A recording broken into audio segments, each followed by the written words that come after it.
मेरा नाम डॉक्टर गणेश विठल भाई बारैया है। मैं भावनगर जिले के तलाजा तालुका के गोरखी गांव से बिलोंग करता हूँ।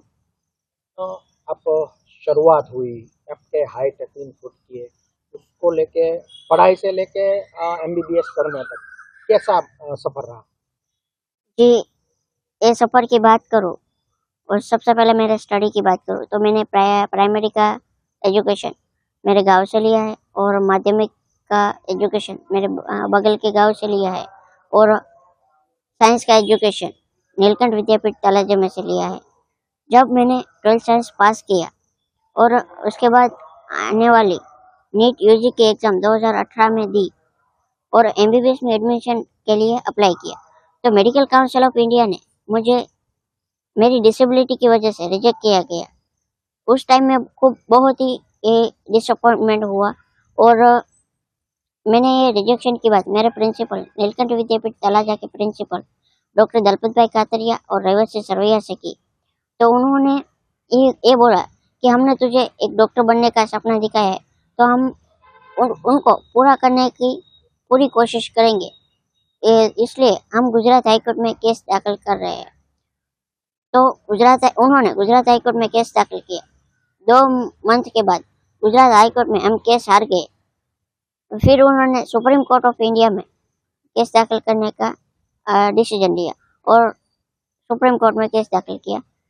4 महीने के टाइम में सुप्रीम कोर्ट का जजमेंट आया 22 अक्टूबर 2018 को कि आपको एमबीबीएस में एडमिशन मिल सकता है और उसकी आपकी डिसेबिलिटी की वजह से आपको कोई रोक नहीं सकता। और तब तक मेडिकल की एडमिशन की प्रोसेस कंप्लीट हो गई थी 2018 में। तो सुप्रीम कोर्ट ने जजमेंट दिया कि आपको 2019 में नीट की एग्ज़ाम दिए बगैर एमबीबीएस में एडमिशन मिलेगा।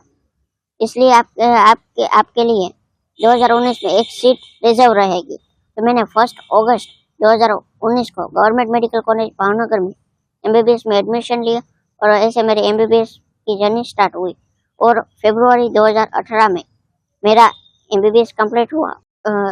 1 अगस्त 2019 को मेरा एमबीबीएस का एडमिशन हुआ और ऐसे मेरी एमबीबीएस की जर्नी स्टार्ट हुई। फरवरी 2024 में मैंने एमबीबीएस कंप्लीट किया और मार्च 2025 में मैंने इंटर्नशिप के साथ एमबीबीएस कंप्लीट किया और अभी मुझे गुजरात सरकार के नियम अनुसार 1 साल के लिए बॉन्डेड मेडिकल ऑफिसर की ड्यूटी आती है। तो इसकी पोस्ट पे मुझे सर्टी जनरल हॉस्पिटल में मेडिकल ऑफिसर की पोस्ट पे नियुक्त किया गया है। जी, पेशेंट को चेक करने में थोड़ी बहुत दिक्कत रहती है कि अगर कोई पेशेंट अनकॉन्शियस हो यानी कि बेहोश हो तो उनको ट्रीट करने में थोड़ी बहुत प्रॉब्लम रहती है।